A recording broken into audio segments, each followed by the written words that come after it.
அன்பான உறவுகளுக்கு வணக்கம். இன்றைக்கு நாங்கள் என்னதை பற்றி பார்க்க போகிறோம்னு சொன்னால், ஒரு வைத்தியத்துறையில் செய்கிற ஒரு சிறிய தவறு ஒரு குடும்பத்துக்கு ஒரு பெரிய இழப்பை கொடுக்கும். அப்படியான ஒரு இழப்பைத்தான் எங்களுடைய ஊரில் ஒரு பிள்ளை உயிரிழந்திருக்கிறா. அந்த குடும்பத்துக்கு ஒரு பெரிய இழப்பாக முடிஞ்சிருக்குது. என்ன அப்படின்றத விரிவாக பார்ப்போம். அதை பார்க்குறதுக்கு முன்னாடி என்னுடைய சேனலை பார்க்குற நீங்கள் சப்ஸ்கிரைப் பண்ணுங்க, லைக் பண்ணுங்க, ஷேர் பண்ணுங்க, கட்டாயமாக லைக் பண்ணிக்கொள்ளுங்க. இது கூடுதலாக ஆக்களுக்கு போய் சேர வேண்டும். இந்த ஒரு விழிப்புணர்வு வீடியோ கட்டாயமாக லைக் பண்ணிக்கொள்ளுங்க. அதாவது இந்த வீடியோ நான் கதைக்க வந்ததுக்கான காரணம் என்னவென்று சொன்னால், இதே மாதிரியான சம்பவம் இதே பேட்டர்ன் இதே மாதிரியான ஒரு சம்பவம் எனக்கு நடந்திருக்குது. இதே இடத்துல இதே மாதிரி ஒரு சம்பவம் நடந்திருக்குது. இப்போ அதுக்காக தான் நான் கதைக்க வந்திருக்கிறேன். ஏன்டா இப்படியான சம்பவம் இனியும் ஒரு ஆளுக்கு நடக்கக்கூடாது அப்படிங்கிறதுக்காக தான் நான் இதில் கதைக்க வந்திருக்கிறேன். இந்த பிள்ளையோட விஷயத்தை என்னண்டு அப்படி பார்ப்போம். அதுக்கு பிறகு நான் என்னுடைய விஷயம் என்ன அப்படின்றது நான் சொல்லிக்கொள்கிறேன். இந்த பிள்ளைக்கு என்ன நடந்ததுன்னு சொன்னால், இந்த பிள்ளைக்கு 26 வயசு. காய்ச்சல் காரணமாக, அதாவது நிறை மாத கர்ப்பிணி, காய்ச்சல் காரணமாக, அதாவது தன்னை பார்க்குற அந்த டாக்டரை, அதாவது இப்போ பிரசவம் பார்க்குற அந்த டாக்டரை கோல் எடுத்து கேட்டுக்கிறா. அப்படி எனக்கு காய்ச்சல் காயுது, நான் என்ன செய்கிறது, உங்களை எங்கே பார்க்கலாம் உங்களை அப்படின்ற மாதிரி கேட்டுக்கிறா. அப்படி கேட்ட இடத்துல அவர் ஒரு இடத்த சொல்லியிருக்கிறார். அங்கே போயிட்டு அவள் ப்ரைவேட்டாக காட்டியிருக்கிறா. அப்படி ப்ரைவேட்டாக காட்டின இடத்துல அவர் எல்லா செக்கப்புமே எடுத்துகிட்டு சொல்லியிருக்கிறார். இது உங்களுக்கு நார்மலாக ஒரு வைரஸ் காய்ச்சலாம் என்று சொல்லி அவளுக்கான மருந்துகளையும் கொடுத்து அவள் வீட்டுக்கு அனுப்பி வச்சிருக்கணும். அப்படி வீட்டுக்கு அனுப்பி வச்ச பிறகு அவங்க அந்த மருந்துகளை போட்ட பிறகு கொஞ்சம் காய்ச்சல் குறையுது. மறுபடியும் திருப்ப காய்ச்சல் கூடுது. அப்படி கூடைக்குள்ள அவன் பயப்படினம் திருப்பவும் கோல் பண்ணி இப்படி காய்ச்சல் கூடுது அப்படின்ற மாதிரி அந்த பிள்ளை சொல்லுது. அப்படி சொல்லிக்கல உங்களுக்கு ஒரு பயமாக இருந்தால் நீங்கள் ஹாஸ்பிட்டலில் அட்மிட் ஆகும் அப்படின்ற மாதிரி அவர் சொல்கிறார். அந்த பிள்ளையும் போயிட்டு ஹாஸ்பிட்டலில் அட்மிட் ஆகுது. அரசு ஹாஸ்பிட்டலில் போயிட்டு அட்மிட் ஆகுது.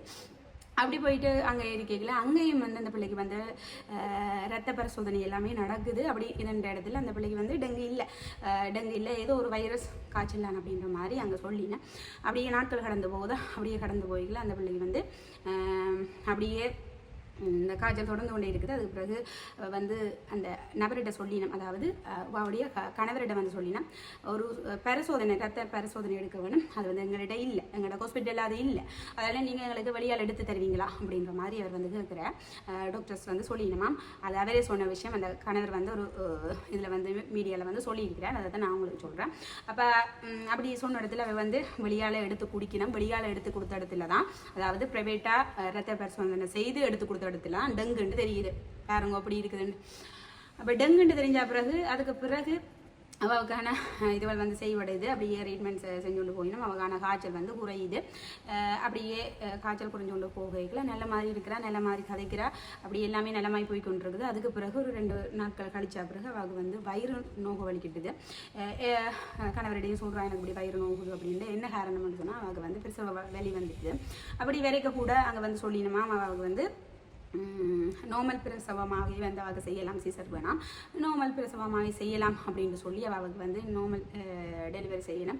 செஞ்ச பிறகும் அவளுக்கு என்ன செய்யுது, நல்ல மாதிரியே கதைக்கிறா, நல்ல மாதிரியே இருக்கிறா. அப்படி இருக்கையில் அவன் குடும்பம் பார்த்துட்டு அவன் வீட்டுக்கு போய் சேரினான். அண்டு இரவு அவள் ஐசியூவுக்கு மாற்றப்படுது.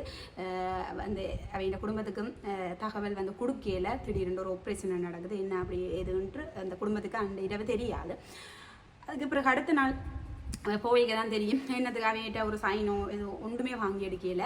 அதுக்கு பிறகு அடுத்த நாள் போய்க்கல என்னத்துக்காக அப்படி இதுன்னு சொன்னால், அவளுக்கு அதிக ரத்த போக்கு போனது, அதால் தான் நம்ம அவளுக்கு இப்படி இது செஞ்சுருக்குதுன்ற மாதிரி அவள் சொல்லினோம். அப்படி சொன்ன இடத்துல அதுக்கு பிறகு அவள் ஐசியூக்கே வச்சிருக்கேக்க. இப்போ இந்த அடுத்த நாட்கள் அப்படி கழித்து சொல்லினோம். இப்போ அவளுக்கு என்ன இந்த டெங்கு காரணமாக அவளுக்கு என்ன செய்யுது, உள்ளுறுப்புகள் பாதிக்கப்பட்டிருக்குது. முக்கியமாக அவளுக்கு நுரையீரல் பாதிக்கப்பட்டிருக்குது. மெட்ட உறுப்புகள் ஒரு சாதுவாக பாதிக்கப்பட்டாலும் நுரையீரல்லாம் கொஞ்சம் இதாக பாதிக்கப்பட்டிருக்குது. ஆனால் நாங்கள் அதை சரி செஞ்சிடுவோம் அப்படின்ற மாதிரி அவள் சொல்லினா. சொன்ன பிறகு அந்த குடும்பமும் அவள் சொல்கிற நம்பிக்கை தான் அந்த இதோட ஒரு சந்தோஷமாக இருக்கணும். அப்படி இருக்க அதுக்கு பிறகு அவளுக்கு டாக்டர்ஸ் சொல்லி நம்ம அதுக்கு பிறகு என்ன சொன்னால், அவளுக்கு கிட்னி இல்லை ஃபெயிலியர் ஆகிட்டு அப்படின்ற மாதிரி சொல்லினா.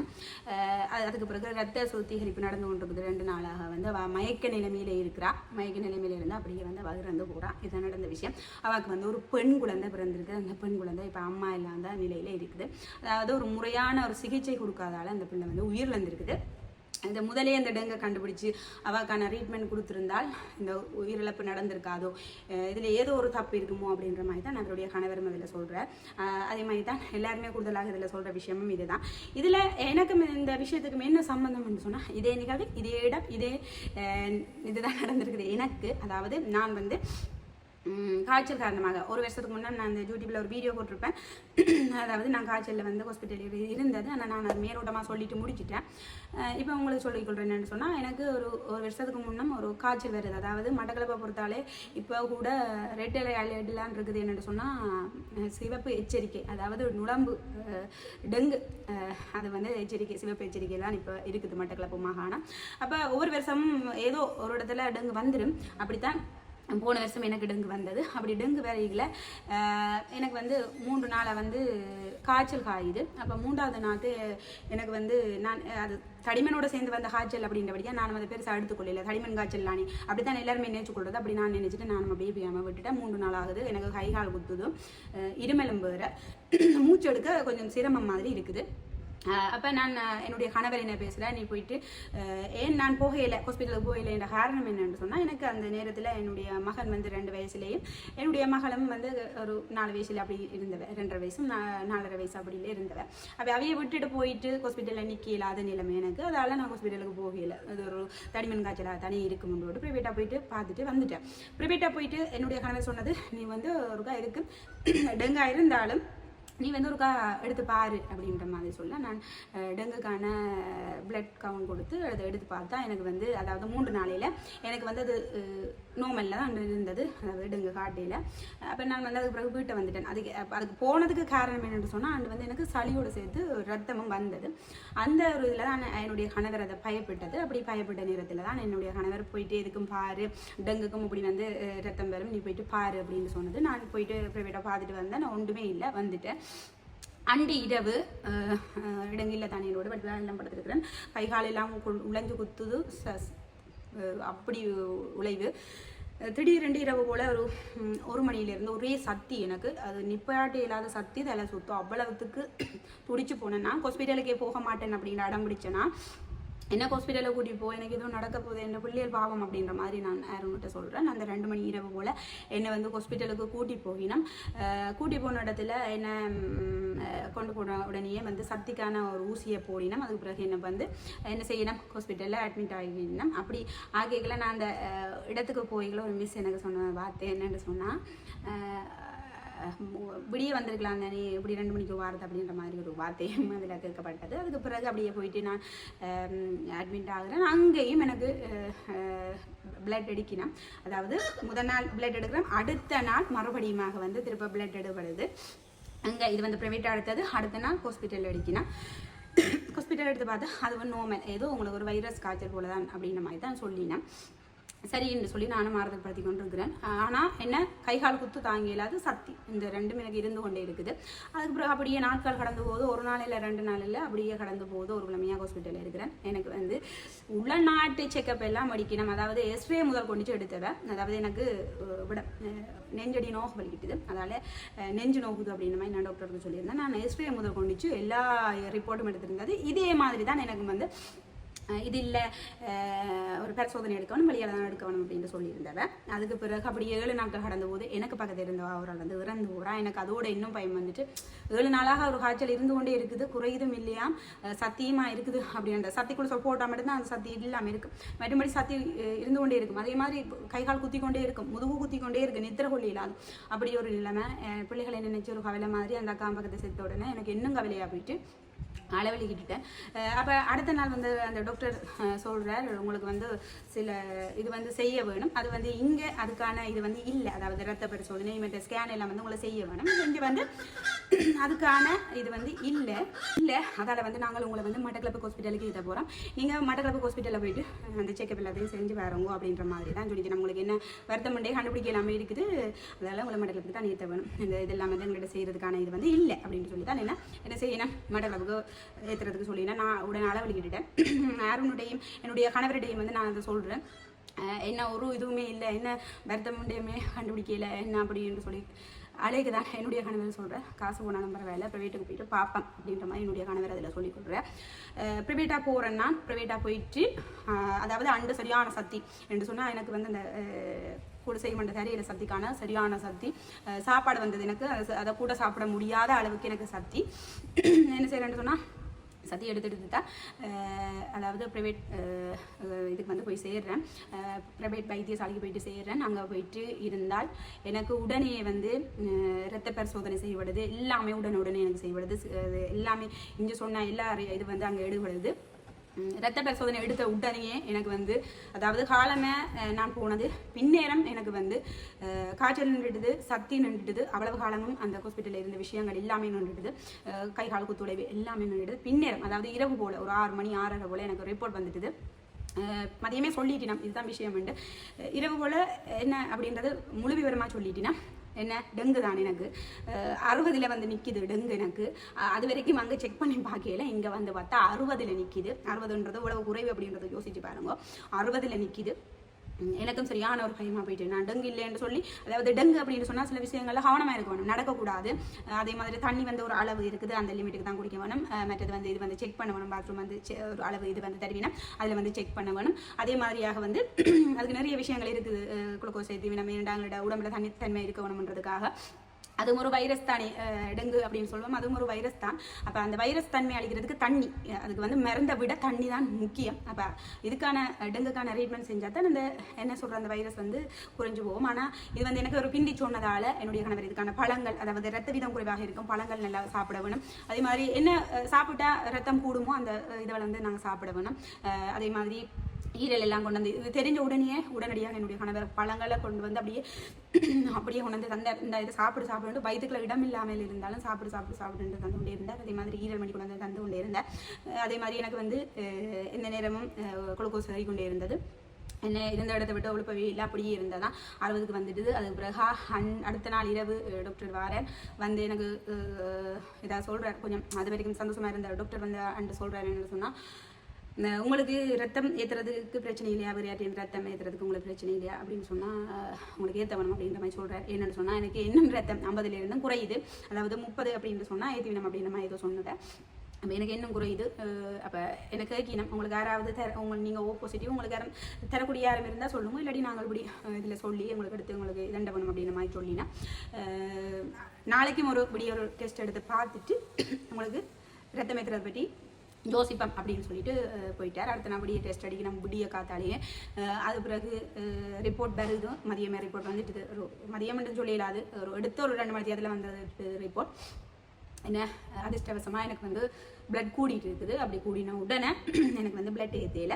அப்படியே வந்து 2 நாள் அங்கேயே இருக்கிறேன். எல்லாமே வந்து வடிவாக பெர்ஃபெக்டாக ஆகினா எனக்கு எந்த ஒரு பிரச்சனையும் இல்லை அப்படின்னு சொன்ன பிறகு என்ன செய்யணும்னு சொன்னால் வீட்டை போயிட்டு நீங்கள் மருந்தெல்லாம் தந்து அப்படின்னா போயிட்டு நீங்கள் ஒரு கிழமை நீங்கள் எந்த ஒரு வேலையும் செய்யக்கூடாது, பெட்டை விட்டு ஒழும்பக்கூடாது, படுத்த படுக்கையிலேயான்ற கவனம் அப்படின்னு சொல்லி விடினா நான் இங்கே வந்து ஒரு 3 நாள் காய்ச்சலெல்லாம் விட்டுட்டு தானே எனக்கு இந்த விஷயமெல்லாம் நடக்க. அதாவது எனக்கு இந்த 50 வரைக்கும் கூட எனக்கு காய்ச்சல் இல்லை, ஆனால் இங்கே வந்து காய்ச்சல் இல்லை. ஆனால் அதோட இது வந்து தன்மை வந்து காட்டிக்கொண்டு இருந்தது, காய்ச்சல் விட்டும் அது வந்து காட்டிக்கொண்டு இருக்கும். என்னென்னு சொன்னால் இங்கே வந்து 3-4 நாளாக நான் வேலை செய்யலை. அதுக்கு பிறகு போயிட்டு நான் சமையலுக்கு சரி 3-4 நாளாக போயிட்டு தானே சொன்னதோடு இல்லை, நான் 3-4 நாளாக போயிட்டு தான் என்னோட போய் சாப்பாடு செய்ய போனால் எனக்கு திடீரெண்டு அப்படியே எல்லாம் கருத்து கொண்டு அப்படியே திடீரெண்டு ஒரு தலைச்சுத்து வரும். நான் டக்குனு பயத்தோடு படுத்துப்பேன். அப்படி மாதிரி தான் அதோட தன்மை. அதாவது எங்கள்கிட்ட ஒரு ரத்த வீதமே இருக்காது, ரத்த வீதம் அப்படியே குறைஞ்சிடும். அப்படியே ரத்த வீதம் குறைஞ்சு அப்படியே வந்து எங்களுடைய உள்ளுறுப்பு பாதிச்சு அப்படியே வந்து இறந்துடுவோம். இதுதான் நடக்கிற விஷயம். இதை வந்து முதலே பார்த்துருந்தால் இதே விஷயம் தான் எனக்கு நடந்திருக்கும். ஏதோ நான் என்னுடைய கணவர் அப்படி அது ஏன் அப்படி செய்ய வேணும் அப்படின்றதான் எனக்கு தெரியலை. எல்லா இடத்துலையுமே